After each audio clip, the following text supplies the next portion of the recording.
At yun na nga, so alam naman natin na Miss Universe Philippines 2025 is nag-iinit ang competition. At alam naman natin kung sino-sino yung mga may paborito kay ganito, kay ganyan. Ako, iba yung paborito ko, iba yung paborito nyo. And I understand that. But ang tanong, sino ba talaga yung mga malalakas? At ano-ano yung mga kanilang mga strength and weakness? Dahil alam naman natin, hindi basta maganda, hindi basta sumali na sa ganito, ay sila na yung sure na mananalo. Hello guys, this is Roderick Cruzobala. Let's talk about beauty pageant. She is amazing. Her qualities and beauty, wow. This is Roderick Cruzobala. Thank you for watching. Hello everyone! Welcome back to my channel. This is Roderick Cruzabala and today's video, andito ulit tayo sa park dito sa Dubai. And alam naman natin na sabi ko nga dati, masarap sa pakiramdam yung nasa nature ka kesa dun sa lagi tayong nagbablog sa room, which four corners of the room lang yung nakikita nyo or one side lang to be honest. But this time, ito na nga, nasa labas ulit tayo para fresh air naman. Nasa park tayo at pag-uusapan natin kung sino ba talaga yung mga malalakas at mga hindi malalakas pero po posible or may mga potential. Alam mo yon, yung tipong pag-uusapan natin ngayon kung ano yung mga strength and weaknesses nila. Alright, so hindi natin pag-uusapan yung mga front runners lang, pag-uusapan din natin yung mga posible na sa palagay ko is may mga potential na talagang po pwedeng mag-excel. But of course, sino ba naman ako para ma-predict ko ano yung mangyayari sa competition sa Grand Coronation ng Miss Universe Philippines? I believe is around May or maybe before election ng May 2025. Pero bago tayo magsimula guys, if you're new to my channel, if you haven't subscribed, alam nyo na gagawin nyo, click nyo na lang yung subscribe button at huwag kakalimutan ang notification bell para hindi nyo ma-miss ang mga susunod ko mga vlogs about beauty pageant. Alright, so this is it.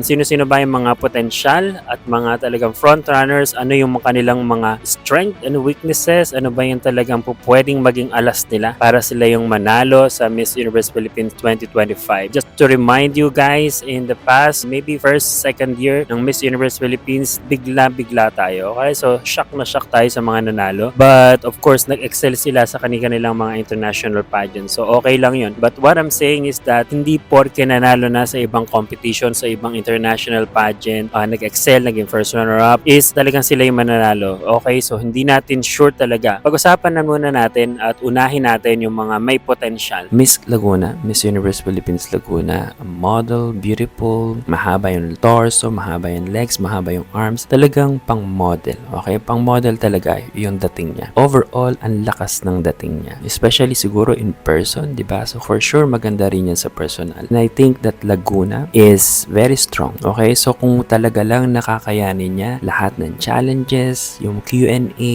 and everything, I think that malakas ang dating niya at yung chance niya na manalong Miss Universe Philippines 2025. Pero ano ba yung pinaka-weakness niya? The weakness is I think that wala siyang experience. Okay? So, wala siyang experience sa beauty pageant. Just correct me if I'm wrong. I think nakita ko siya sa some minor pageants. But I think yun yung pinaka-weakness na masasabi ko. But sa strength is bago siya. Okay? Alam naman natin sa Miss Universe Philippines, madalas or ilang beses na ba yung mga nakita natin na winner ng Miss Universe Philippines na hindi natin inaasahan na mananalo. Pero syempre may nakikita din tayong qualities. Hindi lang natin nilalagay sa pinakauna dahil siguro nadadala tayo ng ito si paborito, ito si ganyan, ito si artista. So kaya medyo nakakalimutan natin. But I think that Laguna is very gorgeous.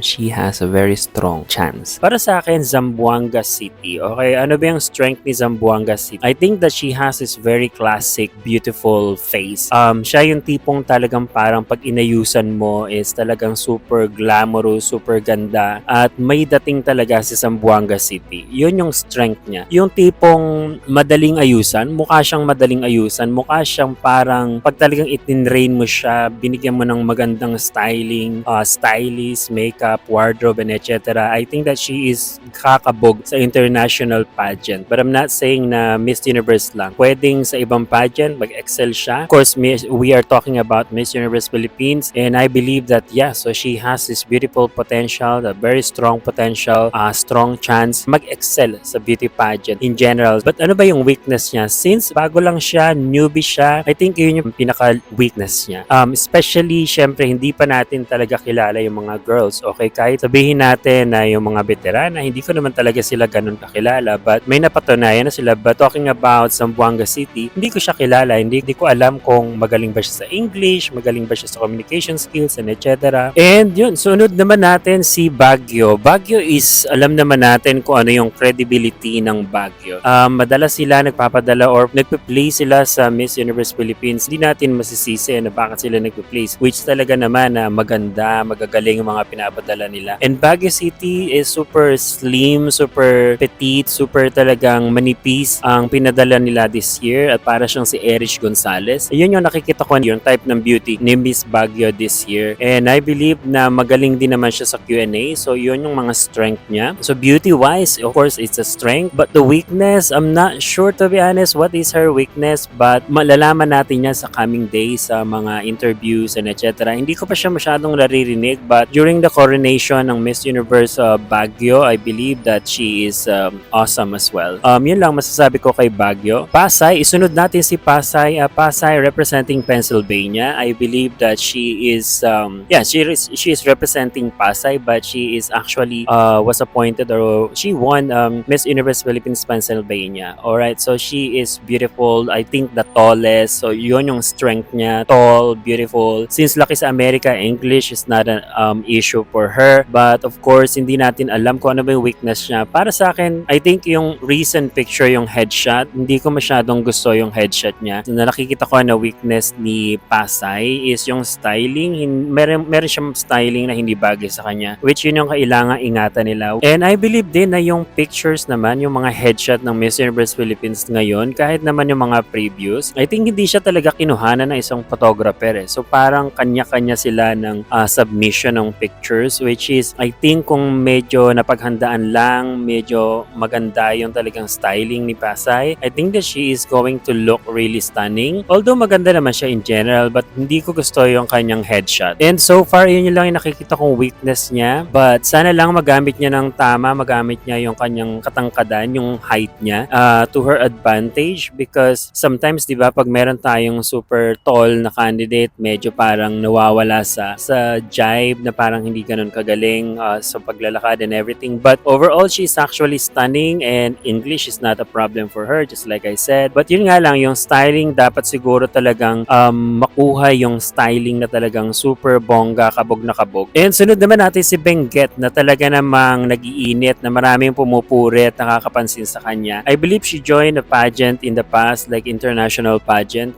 Just leave your comment down below kung saan siya nag-join. But yeah, she is actually very Pinay. Pinay na Pinay yung itsura niya. Ang ganda ng cuties. I believe she is very, very strong sa area na yon, and yun yung kanyang strength. The weakness is going to be kung pagpipilian, siyempre, di ba, yung makinarya or yung connection, yun lang naman yung iba sa mga nakikita natin mga weakness ng ibang candidates eh. So, kahit super ganda pa niya or ng candidate, pero wala siyang connection, wala siyang ganito, walang masyadong sponsor, I think that's going to be her weakness. But overall, she is actually really, really looking stunning, and that is going to be her strength. Isunod naman natin si Miss Lucena. I believe she is representing part of Australia. Yung nakikita kong strength niya is especially yung headshot niya. Ang ganda-ganda ng register niya sa camera. Ang ganda ng shape ng face. Alam mo yung jawline, yung chin, yung nose. Ang ganda ng face niya, but the weakness is going to be, I think, the body na hindi ganun ka stunning, hindi ganun ka ready. But overall, she is beautiful. She is gorgeous. Ipugao is the next. So, syempre, Ipugao is also laking America, representing, I believe, New York. So, English will not be an issue for her, and basta makita lang natin kung talagang kaya niyang gamitin yung kanyang galing sa English sa pagsasalita in a beauty pageant way, then she is going to be awesome. The weakness could be maybe the styling na medyo inconsistent, na hindi ko pa nakikita yung talagang super ganda na talagang styling. But overall, she is very, very beautiful. So again, sorry sa mga words na lagi ko sinasabi. May nag-comment na laging beautiful daw ang sinasabi ko, but she is beautiful. So yun lang ang masasabi ko talaga sa kanya. She's stunning. Sunod naman natin yung mga front runners. So Iliana Aduana. Strength niya, I believe, syempre, unang-una ngayon, alam naman natin, mainit na mainit pa rin siya. Pinag-uusapan siya dahil sinabi niya na she is a medical technologist or medical scientist. At dahil nga doon sa sinabi niya na she is a medical technology scientist or medical laboratory scientist, pinag-usapan siya, binash siya. Parang nabash siya, nasabi na hindi naman daw siya scientist, etc. But nag-research nga tayo na talaga namang kinoconsider as scientist, medical technologies. Dahil meron naman sila talagang ginagawa mga research, mga test, mga ganyan. So, she is considered as scientist. Of course, hindi siguro yung talagang scientist na pag sinabi mo scientist ay talagang alam mo yung globally renowned. Medyo talagang nag-react lang talaga si ating vlogger na bakit sinasabing scientist, which is medical technologist daw siya, etc. But yeah, so I think that yon yung isa sa strength niya na pwede niyang gamitin ngayon. In the eye of the fans, the followers, talagang pinag-uusapan siya. Pa sa organization as well, for sure, she is getting a lot of attention. And syempre, yung kanyang katawan na super ganda, yung beauty ng face, and syempre yung talino, talagang yun yung mga strength na po pwede niyang ipanlaban para sa corona. But the weakness could be maybe napapansin ko na super talagang malalalim yung ibang mga words na ginagamit niya, which sabihin na natin na hindi naman lahat is talagang malalalim ang English na alam nila. Kasi yan sa kanya is more of talagang malalim na mga hindi mo pa minsan narinig or alam mo yon yung super parang super smart ang dating tuloy. But of course, it's not negative. It is actually positive. But if you're going to talk to the public, I believe it's more of sana mas layman terms, mas talagang alam mo yung universal English na hindi masyadong malalalim na talagang kahit sino maiintindihan. Just like I said, hindi naman siya a weakness, but it could be a weakness for some kasi parang super parang talino, super smart. Siguro dapat pag-isipan niya yung pagsasalita niya na siguro mas pag-aralan niya yung paano magsalita ng short and sweet kasi parang masyado siyang halimbawa may tinanong sa kanya na isang bagay, yung tipong parang parang marami siyang ine-explain which relatable naman pero pwede mo naman siyang i-concise, pwede mo siyang paiksiin nang mabibigay mo yung topic, mabibigay mo yung pinaka-endpoint ng gusto mong sabihin sa explanation or sa answer niya. Yun lang yung nakikita ko na weakness, but to be honest, just like I said, it cannot be really considered as weakness, but still it's positive, but siguro dapat lang niyang pag-aralan yung short and sweet na answer. Isunod naman natin si Taguig. So syempre Taguig hindi naman yan mawawala, di ba? So Taguig, she was fifth place sa Reina Hispano-Americana 2019. Filipina, Latina, beautiful, ang ganda ng face, but hindi siya ganun to be honest ka-stunning. Pag natabi na siya sa ibang candidate, nagmumukha siyang parang super petite. Mukha nung katabi siya ni Atiza Manalo, parang mas maliit pala siya kay Atiza, na super parang nipis na Pilipinang-Pilipina yung dating ng katawan. Alam mo yung maliliit, typical na Pinay is talagang maliit yung frame, etc. But I think yun yung pinaka weakness niya. I think medyo nasasapawan talaga siya pagkatabi siya ng iba, but pag siya lang talaga to be honest, yun yung pwede mong masabing strength. Pag siya lang, as in talagang maganda siya. Pero yung pagkatabi na siya ng iba pang mga girls, parang especially yung mga mapuputi o yung mas matatangkad, parang nababaliwala siya, parang naiiwanan siya. But overall, she's beautiful. And just like I said before, I think yung personality niya hindi siya ganon ka exciting tingnan, I believe. Parang kulang siya sa, I don't know how to explain, but personality wise, yung parang hindi siya ganon kapalaban. But who knows, hindi ko talaga siya kilala, hindi ko siya nakakasalamuha. Sunod naman natin, syempre, Sultan Kudarat. Alam naman natin na Sultan Kudarat has a very good following, especially nung kanyang Miss Globe 2022 na talagang akala ng lahat mapapasama ulit siya sa 5. Dahil alam naman natin, Maureen Monteng was the reigning Miss Globe noong 2021, then following 2022 was Chelsea Fernandez. Unfortunately, top 15 lang siya. Siya yung pinaka-strength niya is yung maganda naman talaga siya. Yung maganda, hindi siya yung super nipis. Siya yung bilugan na maganda na may boobs, alam mo yon, may maliit na bewang din, maganda yung legs, maganda din yung cuties, maganda yung face. But the weakness is I think pag hindi siya masyadong naka-makeup, hindi masyadong overdone or well done yung makeup, I think hindi siya ganun ka-stunning. But yun, so isa din siguro sa pinaka-weakness niya is merong nagsabi sa akin na yung makinarya, yung support, yung mga, alam mo yung financial and everything. But I'm not saying na Rabia Mateo came from a very humble beginning, very humble family. So hindi naman siya mayaman din, but but she won. Para lang sa akin, I think that yung weakness niya is ni Chelsea Fernandez is yung styling na minsan medyo off, but overall, she is stunning and I do believe na meron talaga siyang chance. Basta lang talagang maging consistent siya, maging talagang, siguro kailangan niya ng ingay pa, but para mas mapansin siya ng mga fans and everything. Kasi ngayon sa pinakamalakas na pinakamaingay is Iliana Aduana dahil nga sa scientist issue. Sunod natin si syempre Muntinlupa. Muntinlupa, weakness. I think unahin natin ang weakness. One is pagkatabi siya ng iba is talagang super nipis. So super nipis ni Winwin.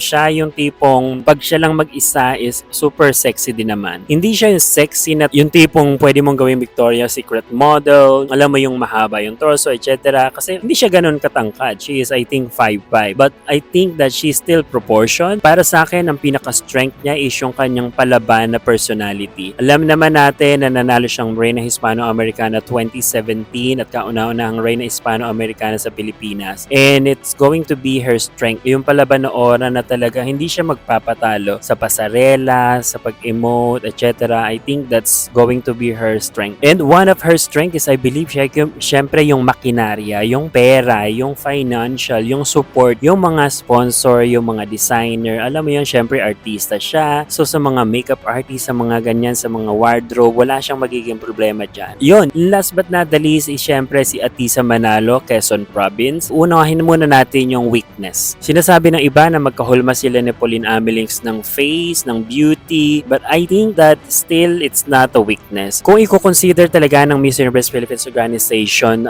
yung pagkatalo niya sa Miss Cosmo, it's going to be a weakness, but honestly, mas gusto ko pang i-focus or mas nakikita ko pa yung mga strength niya. One, the perseverance, the strength, courage na talagang sumali ulit siya kahit ang saklap ng nangyari sa kanya sa Miss Cosmo. Despite that she is actually the number one choice ng lahat ng vlogger, halos lahat ng vlogger last year, siya yung choice sa Miss Universe Philippines 2024. And unfortunately, hindi nga siya yung nanalo. Another strength na nakita ko para sa kanya is now she is under aces and queens. So it is a very, very good sign na universe will align for her this year. But of course, alam naman natin, hindi natin sure ano bang mangyayari talaga. Is it gonna be really her year? Walang makakapagsabi sa atin kung ano ba talaga yung mangyayari comes finals night. Diba? So alam naman natin last year, okay naman yung sagot niya, but hindi siya nanalo dahil talaga namang Chelsea Manalo won with all her conviction na talagang the universe aligned for her. And unfortunately nga siya, kahit sad tayo kay Atisa Manalo, but still we are happy na talagang nagbalik siya, matapang siyang humarap ulit para sa Miss Universe Philippines 2025. Who knows? Also, let's see. So these are just my very, very quick video para sa mga strength and weaknesses ng mga paborito at mga hindi paborito but may potential sa Miss Universe Philippines 2025. Hanggang dito na lang. Thank you very much for watching and bye-bye. Hello guys, this is Roderick Cruzabala. Let's talk about beauty pageant. She is amazing. Her qualities and beauty,